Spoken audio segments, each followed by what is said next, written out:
যদি আপনাকে কেউ অবহেলা করে তবে একেবারেই বিচলিত হবেন না, অথবা রাগ করে নিজেকে নিজে শাস্তি দিবেন না। অবহেলা করা নিয়ে হুমায়ুন আহমেদ স্যার কয়েকটি অসাধারণ কথা বলে গেছেন, যেগুলো শুনলে হয়তো আপনার ভাবনা বদলে যেতে পারে। চলুন শুনি তাহলে। যখন মানুষের খুব প্রিয় কেউ তাকে অপছন্দ করে, অবহেলা কিংবা ঘৃণা করে, তখন প্রথম মানুষ খুব কষ্ট পায় এবং চায় যে সব ঠিক হয়ে যাক। কিছুদিন পরে সে সেই প্রিয় ব্যক্তিকে ছাড়া থাকতে শিখে যায়, আর অনেক দিন পর সে আগের থেকে অনেক বেশি খুশি থাকে।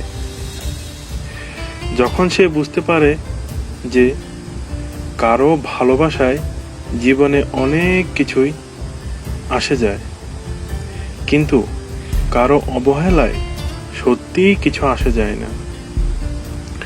বন্ধুরা, কথাগুলো একটু ঠান্ডা মাথায় ভেবে দেখুন, তাহলে হয়তো আপনার খুঁজে না পাওয়া উত্তর পেয়ে যেতে পারেন।